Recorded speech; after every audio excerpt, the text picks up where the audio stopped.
내 남편은 내 가족이 그의 상사인 줄 모르고 첫 방문에서 그들을 모욕했다. 석양이 물들어가는 서울의 한 카페에서 은재는 처음으로 민혁을 만났다. 그녀의 날렵한 눈매와 세련된 옷차림은 주변의 시선을 사로잡았지만 그녀의 마음은 오직 한 사람에게만 집중되어 있었다. 안녕하세요, 은재 씨. 민혁이 환한 미소로 그녀에게 다가왔다. 기다리셨어요? 은재는 부드럽게 미소 지으며 답했다. 아니요, 방금 왔어요. 반갑습니다, 민혁 씨. 두 사람은 서로를 바라보며 잠시 침묵했다. 그들의 눈빛 속에는 이미 깊은 끌림이 서려 있었다.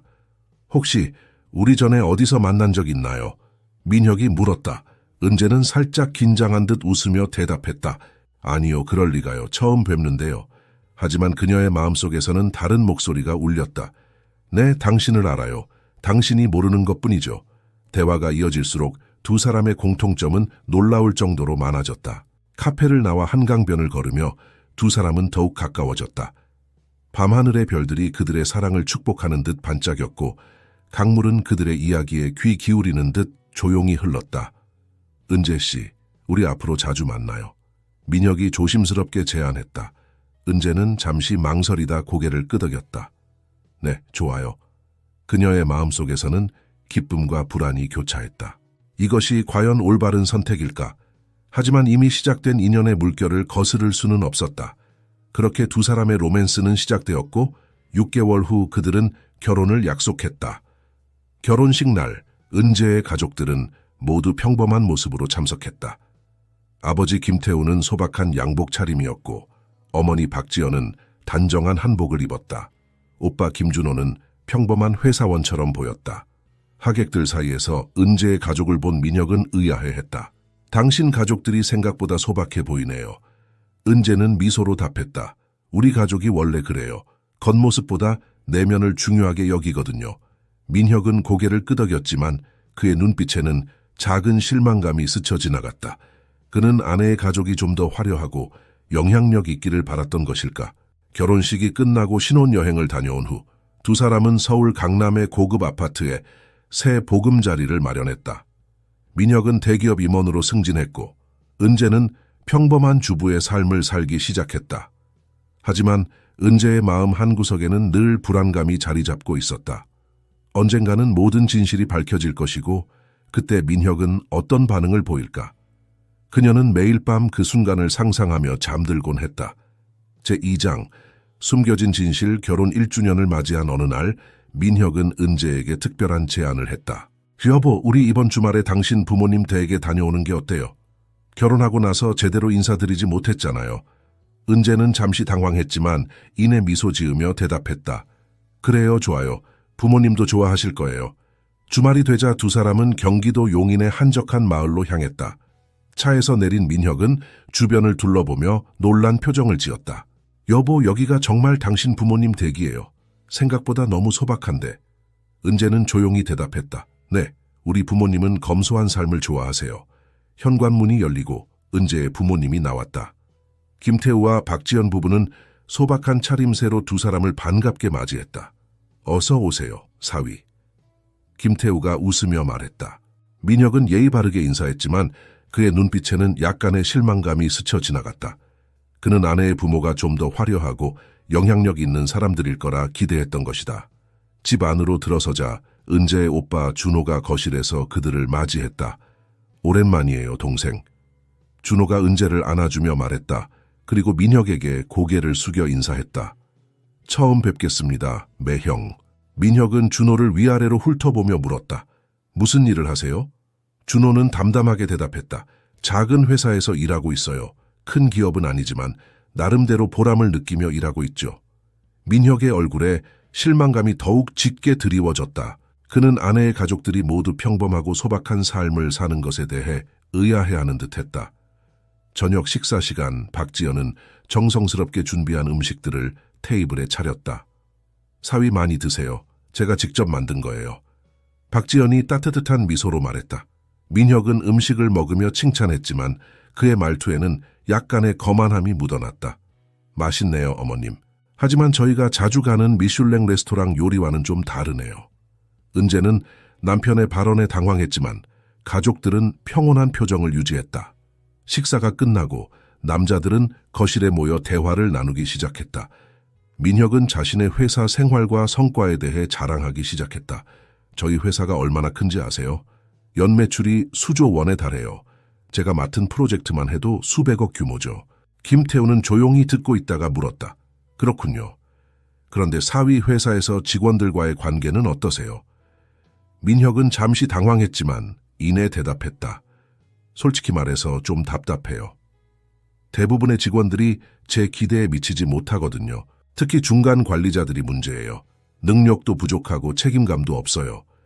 준호는 이 말을 듣고 살짝 눈살을 찌푸렸지만 아무 말도 하지 않았다. 대화가 계속되면서 민혁의 태도는 점점 더 오만해졌다. 그는 자신의 성공담을 늘어놓으며 때때로 은재의 가족을 얕잡아 보는 듯한 말을 했다. 아버님, 요즘은 은퇴하신 분들도 재테크에 관심이 많으시던데 혹시 주식 같은 걸 해보신 적 있으세요? 김태우는 담담하게 대답했다. 아니요, 그런 건 잘 모르겠어요. 저는 그저 소소하게 살아가는 게 좋답니다. 민혁은 실망한 듯한 표정을 지으며 말했다. 아, 그러시군요.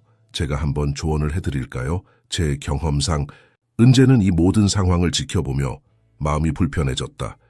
그녀는 남편의 태도가 가족들에게 어떻게 비춰질지 걱정되었다. 하지만 그녀는 아직 진실을 밝힐 준비가 되지 않았다. 밤이 깊어가면서 긴장감은 점점 고조되었다. 은재는 이 상황이 언제까지 지속될 수 있을지, 그리고 언젠가는 모든 것이 밝혀질 때 어떤 일이 벌어질지 두려워하기 시작했다. 제3장, 균열의 시작. 다음 날 아침 민혁은 일찍 일어나 정원을 산책하고 있었다. 그때 준호가 다가와 말을 걸었다. 매형, 잠시 이야기 좀 할 수 있을까요? 민혁은 고개를 끄덕였다. 그러죠. 준호는 잠시 망설이다가 입을 열었다. 어제 저녁에 하신 말씀들이 좀 마음에 걸립니다. 직원들에 대한 매형의 태도가. 민혁은 준호의 말을 가로막았다. 아, 그 얘기군요. 하지만 당신은 모르실 거예요. 큰 회사를 운영하는 게 얼마나 힘든지. 준호는 침착하게 대답했다. 매형, 저도 회사 생활을 오래 했어요. 직원들을 대하는 태도가 그렇게 높압적이면 좋은 결과를 얻기 힘들어요. 민혁의 얼굴이 붉어졌다. 당신 같은 작은 회사 직원이 뭘 안다고 그래요? 제 회사는 규모가 다르다고요. 이 말을 들은 준호의 표정이 굳어졌다. 그는 더 이상 말을 잇지 않고 돌아섰다. 아침 식사 시간, 테이블에는 무거운 침묵이 감돌았다. 은재는 불안한 눈빛으로 가족들과 남편을 번갈아 바라보았다. 김태우가 조심스럽게 말을 꺼냈다.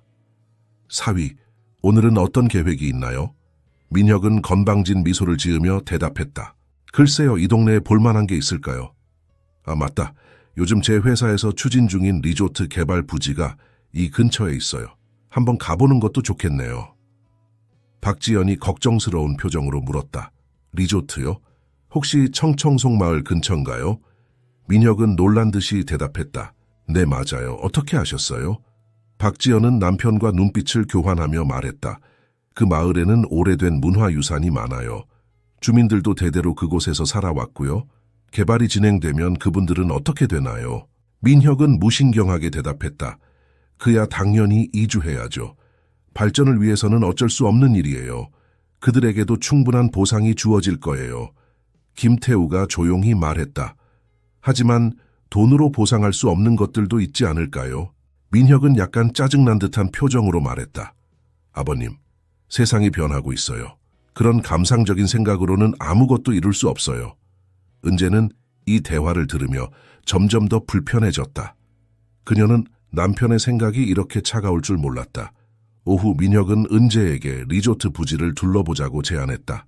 두 사람이 차를 타고 가는 동안 은재는 용기를 내어 말을 꺼냈다. 여보, 우리가 하는 일이 정말 옳은 걸까요?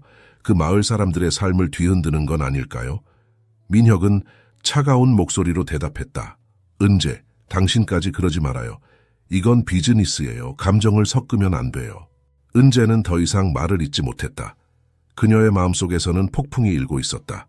리조트 부지에 도착한 두 사람은 차에서 내려 주변을 둘러보았다. 그때 멀리서 한 노인이 다가왔다. 혹시 개발 관계자분들인가요? 노인이 물었다. 민혁이 대답했다. 네, 그렇습니다만 모두 노인은 간절한 눈빛으로 말을 이었다. 제발 이 마을을 그대로 두세요.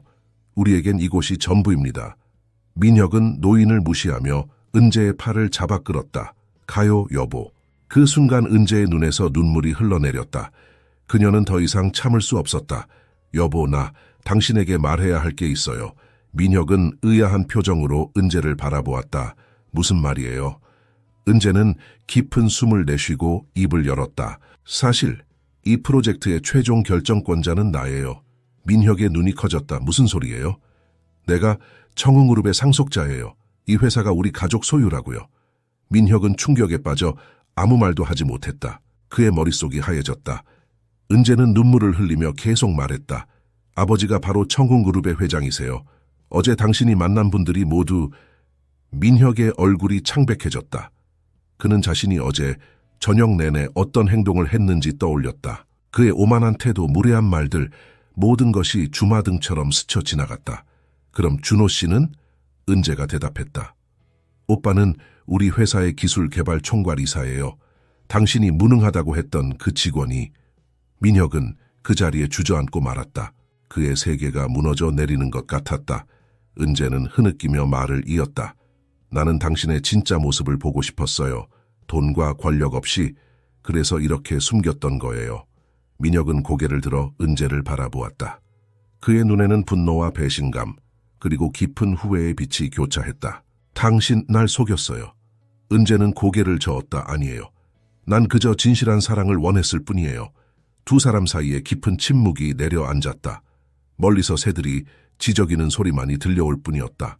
그 순간 은재의 전화가 울렸다. 발신자는 그녀의 아버지였다. 제4장. 폭풍의 중심에서 은재가 전화를 받자마자 아버지의 목소리가 들려왔다. 은재야, 지금 어디니?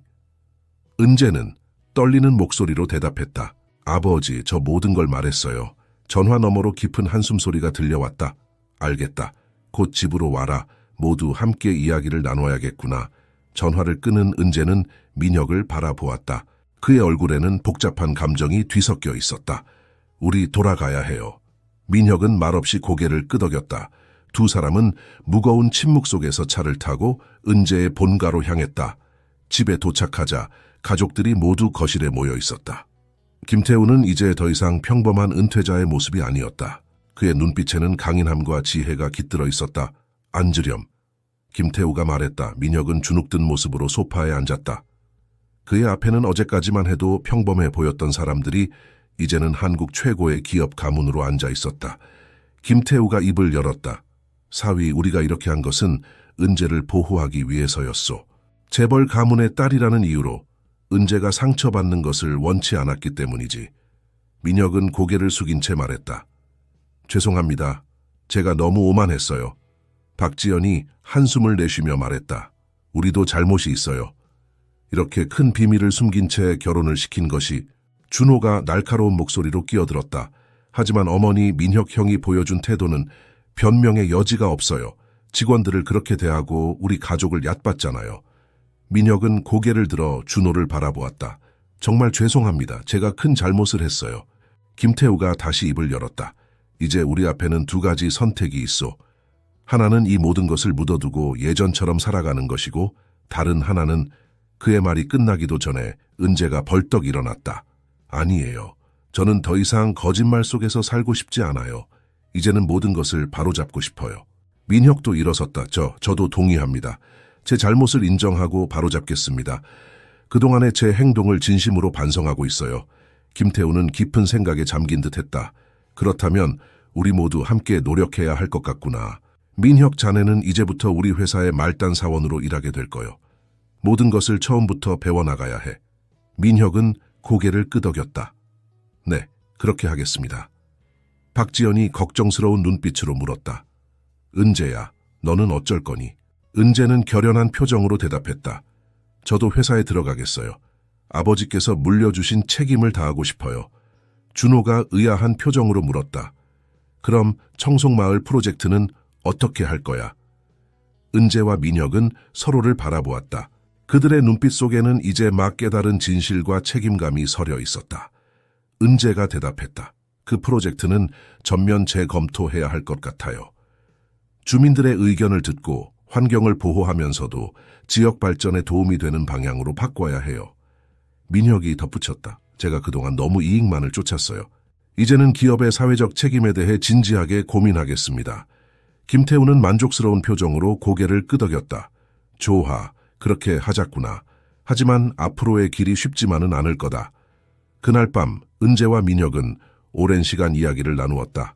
그들의 대화 속에는 미안함과 용서 그리고 새로운 시작에 대한 희망이 가득했다. 여보, 정말 미안해요. 당신을 속이고 싶지 않았어요. 은재가 눈물을 글썽이며 말했다. 민혁은 그녀의 손을 꼭 잡았다. 아니에요. 내가 미안해요. 당신의 사랑을 의심하게 만들어서 이제부터 제대로 시작해볼까요? 은재는 미소를 지으며 고개를 끄덕였다. 네, 이번에는 진실된 모습으로. 창밖으로 보이는 밤하늘의 별들이 그들의 새로운 시작을 축복하는 듯 반짝였다. 제5장 새로운 시작 다음 날 아침, 민혁은 청궁그룹의 평사원으로서의 첫 출근을 했다. 그는 이제 더 이상 고급 정장이 아닌 평범한 와이셔츠 차림이었다. 회사에 도착하자 많은 직원들이 그를 의아한 눈빛으로 바라보았다. 소문은 이미 퍼진 듯했다. 인사팀장이 다가와 말했다. 민혁 씨, 이쪽으로 오세요. 오리엔테이션을 시작하겠습니다. 민혁은 고개를 숙이며 따라갔다. 그의 마음속에는 부끄러움과 동시에 새로운 결심이 자리 잡고 있었다. 한편 은재도 회사에 첫 출근을 했다. 그녀는 이제 더 이상 평범한 주부가 아닌 천궁그룹의 미래를 이끌어갈 후계자였다. 김태우 회장이 은재를 불렀다. 은재야, 이리 와보거라. 은재가 아버지의 집무실로 들어서자 김태우는 따뜻한 미소를 지었다. 네가 이렇게 결심한 것을 자랑스럽게 생각한다. 하지만 앞으로의 길이 쉽지만은 않을 거야. 준비되었니? 은재는 굳은 표정으로 대답했다. 네, 아버지. 제가 할 수 있는 최선을 다하겠습니다. 김태우는 고개를 끄덕였다. 좋아. 첫 번째 임무를 주마. 청송마을 프로젝트를 전면 재검토하고 새로운 계획을 수립해라. 주민들과 환경, 그리고 회사의 이익까지 모두 고려해야 해. 은재는 깊은 숨을 내쉬었다. 네, 알겠습니다. 그날 저녁 은재와 민혁은 각자의 첫날 경험을 나누며 대화를 나눴다. 민혁이 말했다. 정말 힘들었어요. 모든 사람들이 나를 이상한 눈으로 보더라고요. 하지만 그들의 시선에서 내가 얼마나 잘못된 행동을 했는지 깨달았어요. 은재는 남편의 손을 잡았다. 여보, 우리 함께 이겨내요. 이건 우리에게 주어진 기회예요. 다음 날 은재는 청송마을로 향했다. 그녀는 주민들과 직접 만나 그들의 의견을 듣기로 했다. 마을 회관에 도착한 은재는 긴장된 표정의 주민들과 마주쳤다. 그녀는 깊은 인사를 하며 말했다. 안녕하세요. 저는 청궁그룹의 은재입니다. 오늘은 여러분의 이야기를 듣고 싶어 왔습니다. 처음에는 어색한 침묵이 흘렀지만 점차 주민들이 입을 열기 시작했다. 한 노인이 말했다. 우리는 이 마을을 떠나고 싶지 않아요. 여기가 우리의 고향이에요. 다른 주민이 덧붙였다. 하지만 젊은이들은 일자리가 없어 떠나가고 있어요. 우리도 발전이 필요해요. 은재는 주민들의 말을 하나하나 귀담아 들었다. 그녀의 머릿속에서는 새로운 아이디어가 떠올랐다. 여러분, 제가 한 가지 제안을 드리고 싶습니다. 리조트 대신 에코빌리지를 만드는 건 어떨까요? 마을의 전통을 지키면서도 관광객들을 끌어들일 수 있는 주민들의 눈빛이 변하기 시작했다. 그들의 표정에서 희망의 빛이 보였다. 한편 민혁은 회사에서 힘든 나날을 보내고 있었다. 그는 이전에 무시했던 직원들과 함께 일하며 많은 것을 배우고 있었다. 어느 날 한 직원이 실수로 중요한 서류를 잃어버렸다. 과거에 민혁이었다면 화를 냈겠지만 이번에는 달랐다. 괜찮아요. 함께 찾아봅시다.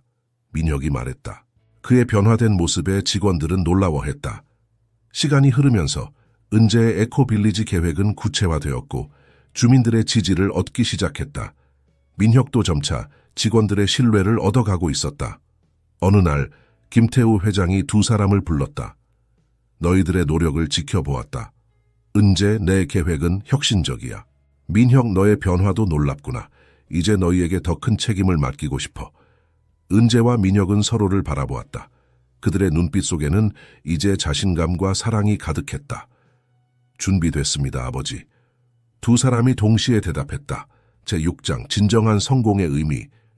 1년 후 청송마을은 완전히 달라져 있었다.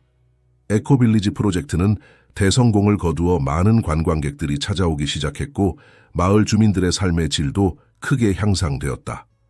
은재는 이 프로젝트를 통해 기업의 사회적 책임과 지속가능한 발전의 중요성을 몸소 깨달았다. 그녀의 리더십은 업계에서 높은 평가를 받았고 많은 언론에서 그녀를 새로운 시대의 리더로 칭하기 시작했다. 민혁 역시 큰 변화를 겪었다. 그는 이제 직원들과 소통하며 그들의 의견을 존중하는 리더로 성장했다. 그의 부서는 회사에서 가장 높은 직원 만족도를 기록했고 업무 효율성도 크게 향상되었다. 어느 날 은재와 민혁은 청송마을을 방문했다. 마을 입구에 서자 그들은 감격에 젖었다. 여보, 우리가 정말 해냈네요. 은재가 감동적인 목소리로 말했다. 민혁은 은재의 손을 꼭 잡았다. 당신 덕분이에요. 당신이 내게 진정한 성공의 의미를 가르쳐줬어요. 그때 멀리서 익숙한 목소리가 들려왔다. 아가씨, 도련님. 그들이 돌아보자 청송마을의 이장 할아버지가 다가오고 있었다. 어서 오세요. 우리 마을 축제가 곧 시작돼요. 같이 가시죠. 은재와 민혁은 미소를 지으며 할아버지를 따라갔다. 마을 광장에는 많은 사람들이 모여 있었다. 주민들, 관광객들, 그리고 청궁그룹의 직원들까지. 축제가 한창일 때 김태우 회장이 무대에 올랐다. 여러분, 오늘 이 자리에 함께 해주셔서 감사합니다. 이 프로젝트는 우리에게 많은 것을 가르쳐 주었습니다. 기업이 나아가야 할 방향, 진정한 성공의 의미, 그리고 무엇보다 사람의 중요성을 말이죠. 그의 말에 모두가 박수를 보냈다. 이제 우리 회사의 새로운 비전을 발표하겠습니다. 앞으로 천궁그룹은 사람과 자연 그리고 미래를 생각하는 기업으로 거듭나겠습니다. 그리고 이를 이끌어갈 새로운 리더십 팀을 소개하겠습니다. 김태우는 은재와 민혁을 무대로 불렀다. 우리의 딸 은재, 그리고 사위 민혁이 앞으로 청웅그룹을 이끌어갈 것입니다. 놀라움과 기쁨이 뒤섞인 박수 소리가 울려 퍼졌다. 은재가 마이크를 잡았다. 여러분, 저희에게 이런 기회를 주셔서 감사합니다. 앞으로도 항상 겸손한 자세로 모든 이해관계자들과 소통하며 더 나은 미래를 만들어 가겠습니다. 민혁도 말을 이었다. 저희는 이 과정을 통해 진정한 성공이란 무엇인지 배웠습니다. 그것은 단순히 돈을 버는 것이 아니라 우리 사회와 환경에 긍정적인 영향을 미치는 것입니다. 앞으로도 이 믿음을 잃지 않고 나아가겠습니다. 축제는 밤늦게까지 계속되었다. 은재와 민혁은 주민들, 직원들과 어울리며 즐거운 시간을 보냈다. 축제가 끝나고 둘만 남았을 때 그들은 별이 가득한 하늘을 바라보며 이야기를 나눴다. 여보, 우리가 꿈꾸던 그 모습에 가까워진 것 같아요. 은재가 말했다. 민혁은 고개를 끄덕였다. 네, 그래요. 하지만 이건 시작에 불과해요. 앞으로 더 많은 도전이 기다리고 있을 거예요. 은재는 미소를 지었다. 알아요. 하지만 이제 우리에겐 한 가지 확실한 게 있잖아요. 뭔데요? 우리가 함께라면 어떤 어려움도 이겨낼 수 있다는 거요. 민혁은 은재를 꼭 안았다. 그들의 눈빛 속에는 사랑과 믿음, 그리고 더 나은 미래에 대한 희망이 가득했다. 별들이 반짝이는 하늘 아래 청송마을은 평화로운 밤을 맞이했다. 이 작은 마을에서 시작된 변화가 앞으로 한국 사회 전체에 어떤 영향을 미칠지 아무도 정확히 알 수는 없었다. 하지만 한 가지 확실한 것은 있었다. 진정한 사랑과 상호 이해, 그리고 올바른 가치관이 있다면 어떤 어려움도 극복할 수 있다는 것. 그리고 이것이야말로 이 이야기가 우리에게 전하고자 하는 가장 중요한 메시지일 것이다.